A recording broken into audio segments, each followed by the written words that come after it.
The main problem with mobile gaming? It's not the phones. A quick editorial as we start building up to new tech announcements in 2019. The state of mobile gaming. We saw some serious hardware entries in the market from device manufacturers, but there's still a hurdle or some kind of mental block in getting this gear more mainstream mindshare. We can all fall back on a few individual feature faults or some kind of philosophical examination of gaming hardware being used by non-gamers.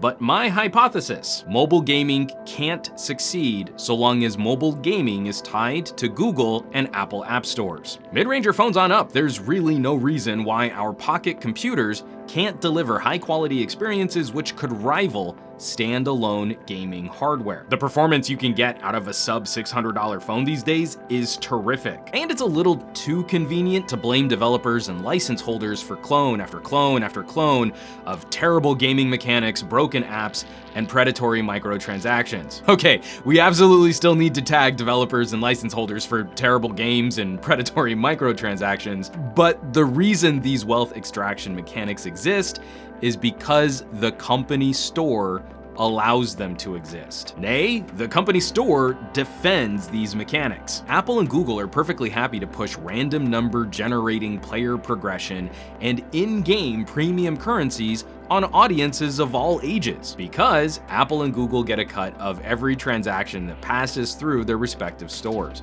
Microtransactions are huge business in every tier of gaming, so that's a great profit motivator for the store owner.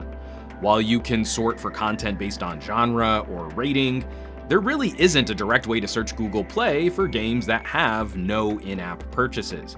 And even that tag is woefully vague. Sure, you'll see this label, but that's an umbrella for every kind of in-game transaction. Pay to remove ads or unlock premium levels of a game? In-app purchase. Pay to get cosmetic enhancements? In-app purchase. Pay for in-game currency which fuels gambling mechanics that actively block player progression? In-app purchase. Those are obviously not all the same thing, but they all get lumped into one generic label which is easy to ignore. Google and Apple like it this way, and that's a shame. The entire gaming industry is wrestling with the next generation of microtransactions and how to build player communities that will support a game financially long term. The situation has gotten so rough that politicians are starting to poke their noses into gaming again, and none of us really want that. But if the developers can't police themselves, and the store owners can't properly inform their customers, then a regulatory correction might need to come from elected officials. Why aren't gaming phones a bigger deal? Well,